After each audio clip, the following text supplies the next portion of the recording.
کیا اسرائیل ایران پر حملہ کرے گا؟ کیا ایران اپنا دفاع کر پائے گا؟ کیا امریکہ اسرائیل کا ساتھ دے گا؟ اس تنازع میں مغربی ممالک کہاں کھڑے ہیں اور مسلم ممالک خاص طور پر مشرق وسطیٰ کے ممالک کہاں کھڑے ہیں؟ ان سارے سوالوں کے جواب جانیں گے آج کے ولاگ میں۔ اس علاوہ ایران دے ڈیفینس سسٹم دی بھی فائل کھولیں گے، اسرائیل دے ڈیفینس سسٹم دی بھی فائل کھولیں گے۔ تو آج کا ولاگ کافی انفارمیٹیو اور انٹرسٹنگ ہونے والا ہے، اسے آخر تک ضرور دیکھیے گا۔ Keep watching the Naushahi report with Shahzeb Naushahi. آپ کا بہت بہت شکریہ۔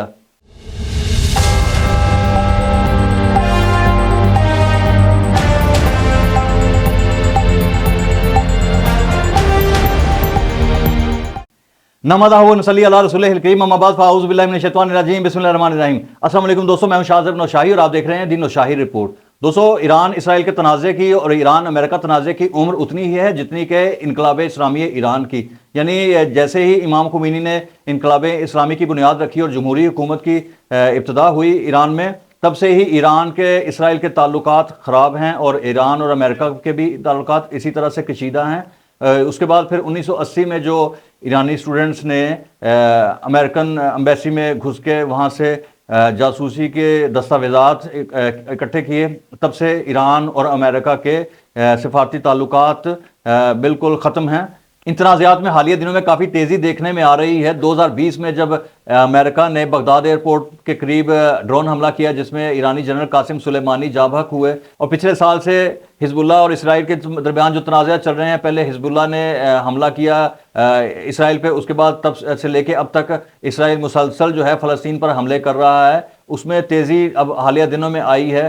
1 اپریل کو شام میں ایرانی قونصلیٹ پر اسرائیل نے حملہ کیا جس میں تقریباً 13 ایرانی جاں بحق ہوئے، اور پھر اس عید الفطر پر 9 اپریل کو اسرائیل نے فلسطین پر حملہ کیا جس میں حماس کے ایک رہنما اسماعیل ہانیہ کے 3 بیٹے اور اسماعیل ہانیہ کے خاندان کے تقریباً 60 افراد جو ہے وہ جاں بحق ہوئے۔ تو اس وقت سے یہ صورتحال کافی کشیدہ تھی۔ ایران نے یہ فیصلہ کیا تھا کہ ہم اب اس چیز کا بدلہ لیں گے۔ 13 اور 14 اپریل کی درمیانی رات کو تقریباً 300 میزائل اور ڈرون اٹیک کیے ایران نے اسرائیل پر، جس میں سے 5 سے 10 جو ہے وہ بتایا جا رہا ہے ٹارگٹ پر لگے۔ باقی امریکن فورسز نے، انگلینڈ کی فورسز نے اور اردن کی فورسز نے اور اسرائیلی فورسز نے مل کے انہیں ہوا میں ہی تلف کر دیا، لیکن پھر بھی تقریباً 5 سے 10 بتایا جا رہا ہے کہ میزائل اور ڈرون جو ہے وہ اپنے ٹارگٹ کو ہٹ کیا انہوں نے۔ تو پھر 16 اپریل کو اسرائیل نے سلامتی کونسل کا اجلاس بلایا اور جس میں ایران پر پابندیاں عائد کرنے کی سفارش کی گئی۔ اس کے بعد اسرائیل کے ڈیفنس منسٹر یوآف گیلنٹ نے کہا کہ ہمارے پاس ابھی ایران پر حملہ کرنے کے علاوہ کوئی چارہ نہیں ہے، اور پھر اسرائیل کے وزیر اعظم نیتن یاہو نے بھی کہا کہ ہم ایران پر حملہ کرنے کی تمام تیاری مکمل کر چکے ہیں۔ کس طرح سے، کب، کس طرح سے اور کیسے اور کتنی شدت سے حملہ کیا جائے گا اور کہاں کہاں پہ ایران کو ٹارگٹ کیا جائے گا، یہ ساری اسٹریٹجیز طے ہو چکی ہیں، لیکن اس کا وقت جو ہے وہ ابھی طے نہیں کیا۔ پھر ایک سوال کے جواب میں انہوں نے کہا کہ مستقبل قریب کے اندر اس چیز کا کوئی امکان نہیں ہے، یعنی ان کے مطابق ابھی وہ اس کو تھوڑا سا اور طول دیں گے۔ وائٹ ہاؤس کے ترجمان نے کہا کہ اسرائیل نے ہمیں حملے کی تفصیلات نہیں دیں کہ وہ کب، کہاں، کیسے اور کتنی شدت سے حملہ کرے گا، اس لیے ہم اس بارے میں کچھ نہیں کہہ سکتے۔ مغربی ممالک کی اکثریت نے اسرائیل کو اس حملے سے باز رہنے کی تلقین کی ہے، جبکہ فرانس نے کہا ہے کہ حملہ کریں، ہم آپ کے ساتھ ہیں۔ اس کے علاوہ کچھ جو ہیں مسلم ممالک بھی جن کے تعلقات اسرائیل کے ساتھ ہیں وہ بھی اسرائیل کو منع کر رہے ہیں، اور کچھ ممالک جو ہیں وہ امریکہ پر پریشر ڈال رہے ہیں کہ اسرائیل کو اس چیز سے باز رکھا جائے۔ اب آ جاتے ہیں ایران کی طرف۔ تو ایران کی اس سلسلے میں کیا تیاری ہے؟ میری جو بات ہوئی کچھ ایران میں کچھ لوگوں سے، تو مجھے پتہ چلا کہ وہاں پہ لوگوں نے جنگ کے لیے اپنے آپ کو مکمل طور پر تیار کر لیا ہے۔ لوگوں نے راشن اکٹھا کرنا شروع کر دیا ہے، بلکہ پیٹرول پمپ پر بہت کئی کلومیٹر لمبی قطاریں ہیں گاڑیوں کی۔ لوگوں نے پیٹرول جو ہے وہ سیو کرنا شروع کر دیا ہے اور اپنے آپ کو مکمل طور پر انہوں نے ذہنی طور پر تیار کر لیا ہے۔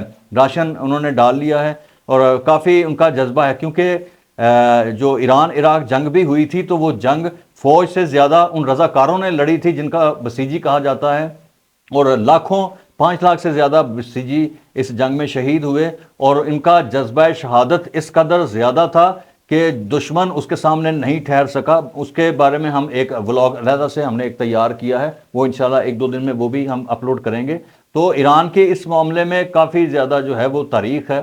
ان کے اندر اس چیز کا جذبہ ہے، اور جو کلاسک وار ہے اس میں ایران پورے خطے میں یعنی اس کا کوئی جوڑ نہیں ہے۔ عراق نے یہ چیز دیکھ لی ہے، اور عراق اس وقت جو ہے امریکہ کی حمایت اس کو حاصل تھی۔ اس وقت کے صدر جو تھے ڈونلڈ ریگن، ان کے خصوصی ایلچی ڈونلڈ رمسفیلڈ عراق آتے جاتے رہے، اور ڈائریکٹ وہ صدام حسین کے ساتھ رابطے میں تھے۔ انہوں نے اس وقت کہا کہ ہم صدام حسین کو پوری سپورٹ کریں گے۔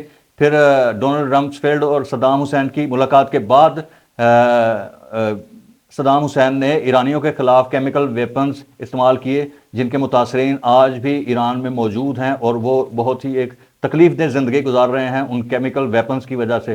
لیکن جب امریکہ نے عراق پر حملہ کیا اور صدام حسین کو اقتدار سے ہٹایا، تو ایک بھی کیمیکل ویپن نہیں ملا جو ہزاروں کی تعداد میں صدام حسین نے ایران عراق وار میں استعمال کیے تھے۔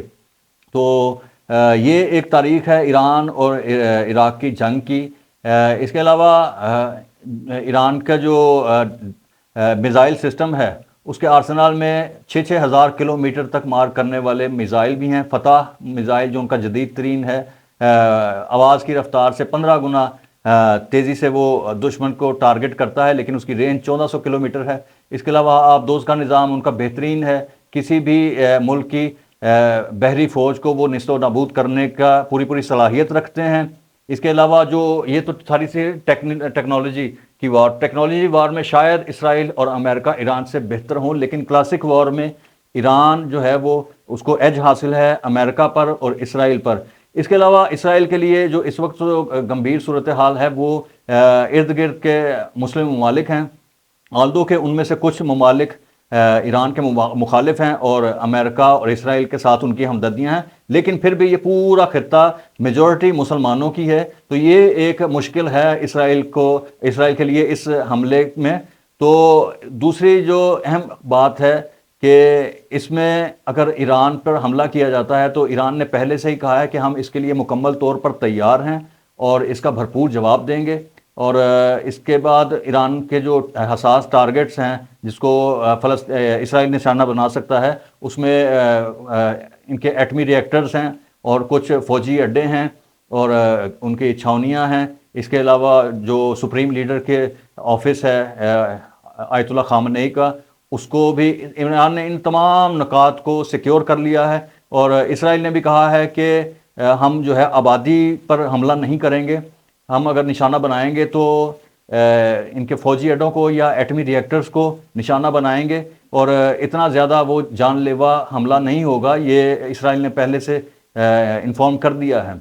لیکن ایران بہرحال اس کے لیے مکمل طور پر تیار ہے۔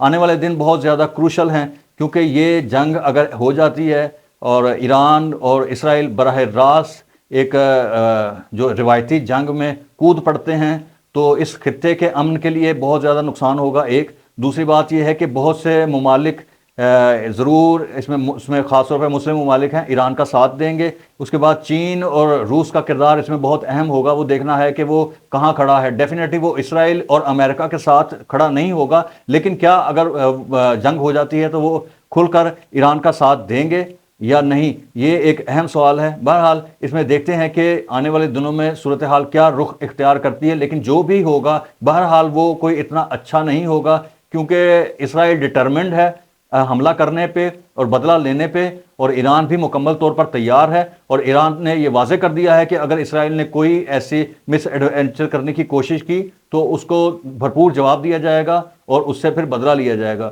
اور اگر یہ سلسلہ چلتا ہے کہ ایک دفعہ اسرائیل حملہ کرے پھر ایران حملہ کرے، تو ڈیفینیٹلی یہ آغاز ہوگا ایک روایتی جنگ کا، اور یہ جنگ پھر صرف اس خطے میں نہیں رہے گی، یہ باقی مناطق دنیا میں بھی کھینچے جانے کی اس کے امکانات ہیں، اور خدا نہ خواستہ اگر ایسا ہوتا ہے تو ورلڈ وار 3 ہونے کے چانسز بھی ہیں۔ بہرحال جو بھی ہو وہ اچھا ہو، اللہ کرے کہ یہ دونوں ممالک جنگ سے باز رہیں اور مذاکرات کے ذریعے اپنے معاملات حل کرنے کی کوشش کریں۔ دین و شاہی رپورٹ دیکھنے کے لیے آپ کا بہت بہت شکریہ۔ پاکستان زندہ باد۔